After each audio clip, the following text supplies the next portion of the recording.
Welcome to today's lecture on mixing and solutions. In the last lecture, we looked at the fundamentals associated with mixing and solutions, and we performed some simple energy balance calculations where we had to account for mixing and formation of solutions as a part of the energy balances that were being done.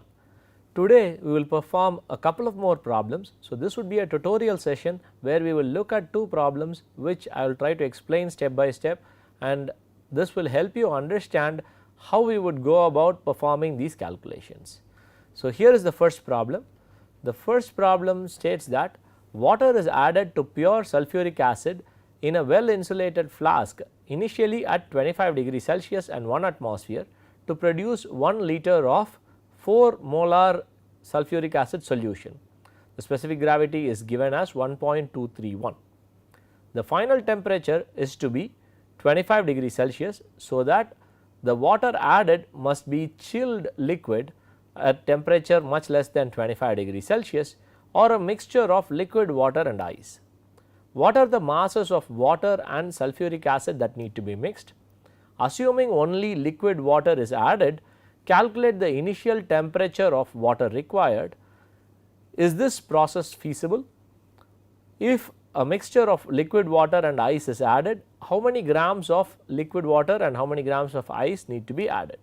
You have been given that Cp of ice can be used as half of that of liquid water, and delta Hs cap, which is the heat of solution for preparing 4 molar sulfuric acid solution, is given as minus 67.6 kilojoules per mole of H2SO4 dissolved in the solution.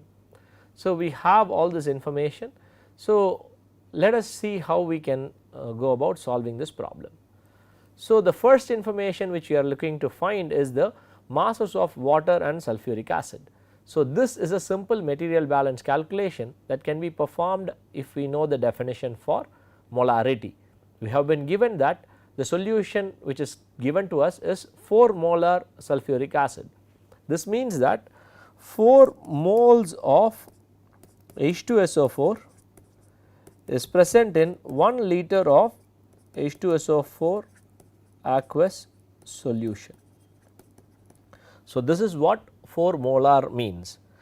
So, let us look at what is the molecular weight for sulfuric acid. So, molecular weight of H2SO4 is equal to 98.1 grams per mole, and this molecular weight would imply that 4 moles of sulfuric acid present in 1 liter means that 4 times 98.1 grams of sulfuric acid has to be dissolved in 1 liter of solution. So, our basis for the problem is 1 liter of 4 molar solution being prepared. So, this means 4 times 98.1 grams of sulfuric acid is dissolved. This would be 392.4 grams of sulfuric acid dissolved in 1 liter of solution. So, you need to use 392.4 grams of sulfuric acid, and in the 1 liter solution it would be sulfuric acid and water that are present. So, we know that the mass of sulfuric acid is 392.4 grams of sulfuric acid. So, what is the mass of water? So, we know the volume of the solution and we know the specific gravity of the solution. So, we can calculate the mass of the solution. So, mass of 1 liter solution would be equal to 1 times 10 power 3 times 1.231, which equals 1231 grams. So, 1 liter of H2SO4 solution, 4 molar H2SO4 solution would weigh 1231 grams. So, this implies mass of water would be equal to 1231 minus 392.4 grams, which would be equal to 838.6 grams of water. So, you can prepare 4 molar H2SO4 solution, 1 liter of it, by mixing 392.4 grams of sulfuric acid and 838.6 grams of water. So, for the next part of the problem, we have been asked to calculate at what temperature this liquid water must be if it has to be mixed with sulfuric acid, so that the final temperature will be 25 degrees Celsius. So, how do we go about doing this? So, we have to assume that liquid water at temperature T is being mixed with sulfuric acid, which is initially at 25 degrees Celsius. We want the final condition to also be 25 degrees Celsius, which means that you are going to have water less than 25 degrees Celsius added, because there is going to be heat generated while the solution is being formed. Therefore, for this to maintain at 25 degrees Celsius, the water added would have to be at a temperature which is significantly lower than 25 degrees Celsius. Let us see how we would do this calculation. So, the components which would be present in this system would be water liquid and sulfuric acid liquid. Those two will be mixed to form sulfuric acid aqueous, which would be the final condition. So, we need to identify reference states for these components. So, for any time we have a solution, what we have looked at is we could use the reference state as the pure components. So, that is what we would do. So, here we will take the reference states as water liquid at 25 degrees Celsius and 1 atmosphere, and sulfuric acid again a liquid at 25 degrees Celsius. So, these are the pure components which are being taken as the reference states. So, let us look at the number of moles of water and sulfuric acid which have to be supplied. So, we will have to write this in terms of moles, because the enthalpy terms are given in terms of kilojoules per mole. So, we will write the number of moles of water and sulfuric acid which is being present initially and finally. So, you have N in and H cap in, N out and H cap out. So, we know the mass of water which is being supplied, which is 838.6. So, converting this to moles, it would be roughly 46.57. So, you just divide it by molecular weight. We know that 4 moles of sulfuric acid is present in 1 liter of the solution, that is why it is a 4 molar solution. So, H2SO4 is 4 moles. So, and the final condition, you do not have any liquid H2O and liquid H2SO4 present, you only have aqueous H2SO4. So, there is no initial aqueous H2SO4 entering into the solution, the final condition or the outlet only has H2SO4 solution. So, what would be the number of moles that we write here? If you look at the data given for heat of solution, it is given as kilojoules per mole of H2SO4. So, we should write the number of moles of H2SO4 present in the aqueous solution, not the total number of moles of the aqueous solution present. So, this means you would write 4 as the number of moles of H2SO4 present, and this should be multiplied with the enthalpy data to get the total change in enthalpy. The specific enthalpy times this will give you the total change in enthalpy. So, now what are the enthalpy values for this? So, you have H2SO4 liquid which is present at 25 degrees Celsius and 1 atmosphere, which is the same as the reference state. Therefore, this enthalpy would be, specific enthalpy would be 0. You have water liquid which would be coming in at a temperature T, and the reference temperature here you have is 25 degrees Celsius.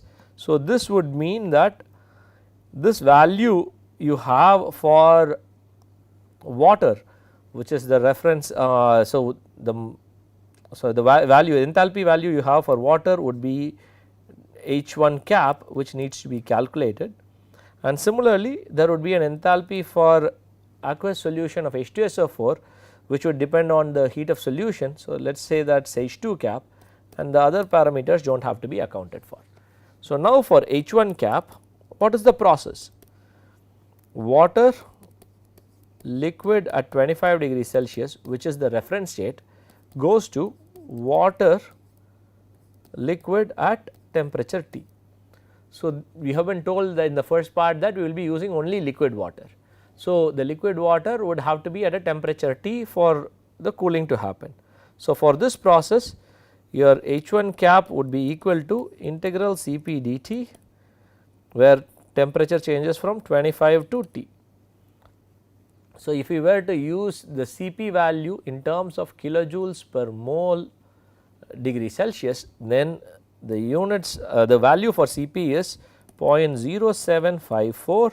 So, you can convert the Cp in terms of joules per gram degree Celsius, which is roughly 4.18 to the units of kilojoules per mole degree Celsius, and check whether the value I have used is correct.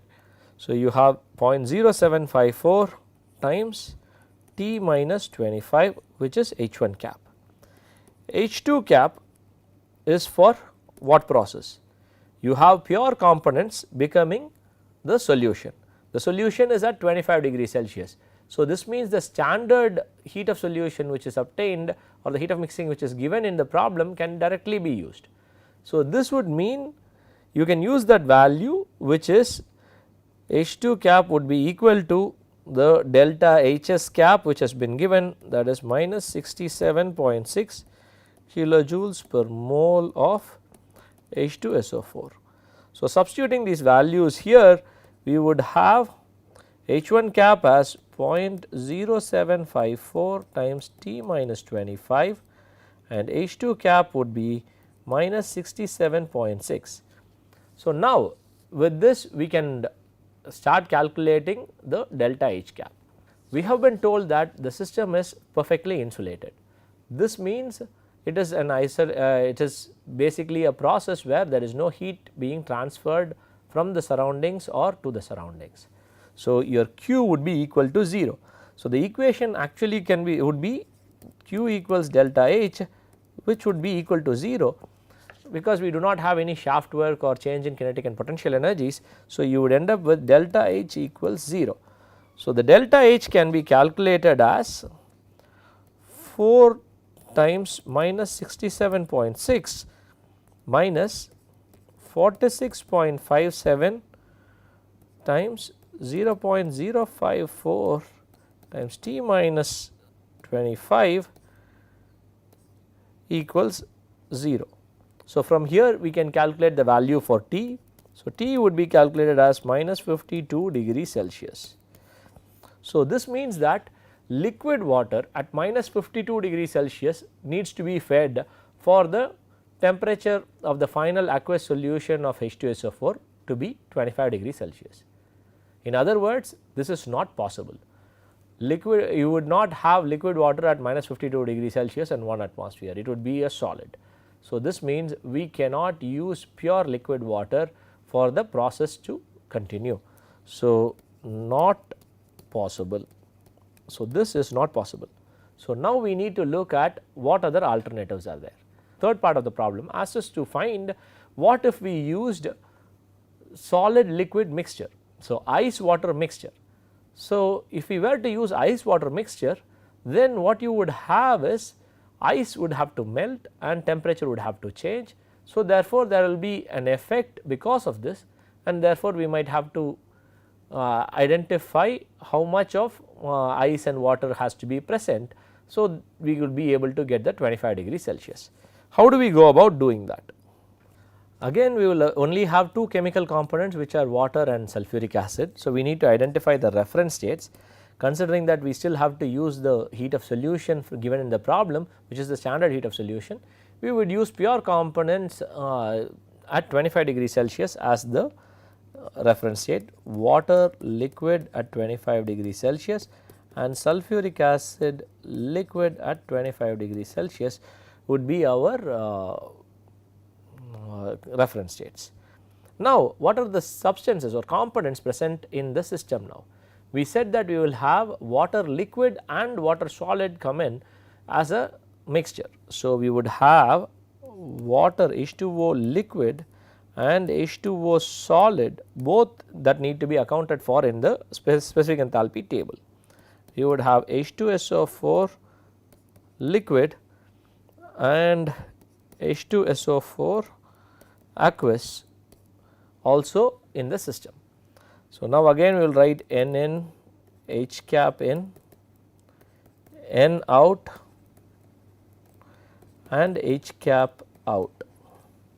So, for N in, let us say it is NL for the amount of liquid water and NS for the amount of solid water or ice, because we do not that is what we need to calculate. We need to find the mass of liquid water and solid ice for the final answer. So, we will take them as two variables. We know that 4 moles of sulfuric acid is present in the 4 molar solution, which is of 1 liter. So, this value is available to us.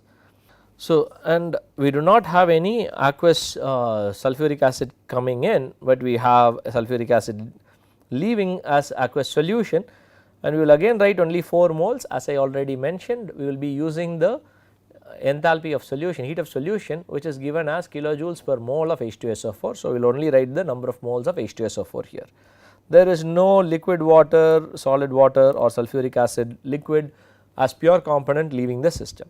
So, what are the enthalpies? Which enthalpies do we have to calculate? So, enthalpy of water has to be calculated because it is not coming in at 25 degrees Celsius.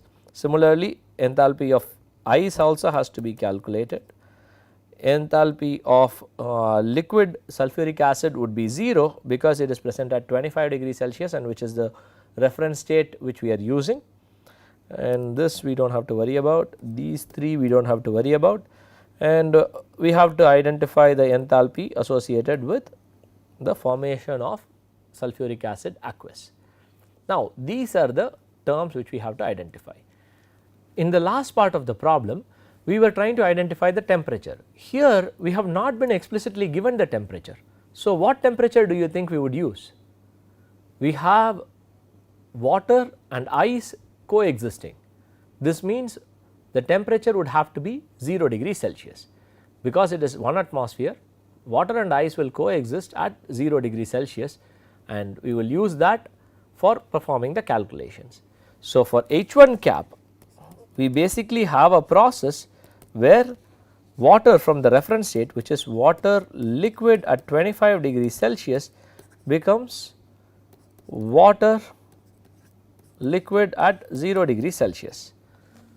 So, all we have to do is identify this process, and we will be able to calculate the enthalpy. So, here it is only delta T which is happening.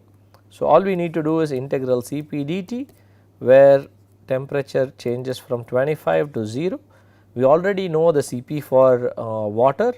So, for H1 cap would be equal to 0.0754 times 0 minus 25. This would be in terms of kilojoules per mole. Now, let us calculate H2 cap. So, what is the process for H2 cap? You have water liquid at 25 degrees Celsius, which is the reference state, going to water solid at 0 degrees Celsius.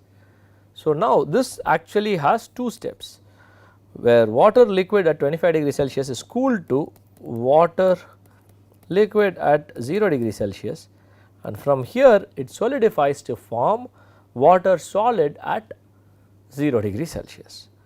So, these 2 steps are there, one where there is change in temperature and the other where there is change in phase. Now, let us see how the total change in enthalpy, which is H2 cap, can be calculated. H2 cap would be, for the first step, it is integral Cp dt from 25 to 0 plus delta heat of fusion, but here it is the solidification, not melting. So, you would have the negative of it. So, you can use the standard heat of fusion and get this value. So, this would mean it is integral 25 to 0 0.0754 dt minus 6.01, which is the heat of melting for water at 0 degrees Celsius. You can look it up from any table available in your textbook or handbook. So, this value can be calculated. So, H2 cap can be calculated from here and H1 cap can be calculated from here. Now that we have H2 cap and H1 cap, we can revisit the table. So, from the specific enthalpy table, so delta H would be equal to 4 times minus 67.61 minus NL times H1 cap minus NS times H2 cap. So, this is what we have. Now, we have already calculated H1 cap and H2 cap, we need to calculate NL and NS. So, we already know the number of moles of water which needs to be fed. We know the mass is around 838.6 grams. So, this would mean that the number of moles would be 46.57. So, implying NL plus NS is equal to 46.57. So, now this can be substituted back into the equation we have for delta H, and we know that delta H equals 0 because Q is 0 for this process and there is no change in kinetic energy, potential energy or shaft work. So, using this equation we would end up having 4 times minus 67.61 minus NL times minus 1.885 minus 46.57 minus NL times minus 7.895 equals 0. So, from here we can calculate NL as 16.18 moles of water, and therefore, NS would be equal to 30.39 moles of ice. So, mass of liquid water would be 291.4 grams of water and mass of ice would be 547.3 grams of ice. So, both would be at 0 degree Celsius. So, this is what we would have, and if we were to add this masses to the H2SO4 solution, 4 moles of H2SO4 at 25 degrees Celsius, and we have a process where there is no heat being transferred, we would finally end up with 25 degrees Celsius temperature for a 4 molar H2SO4 aqueous solution. Let us move on to the next problem.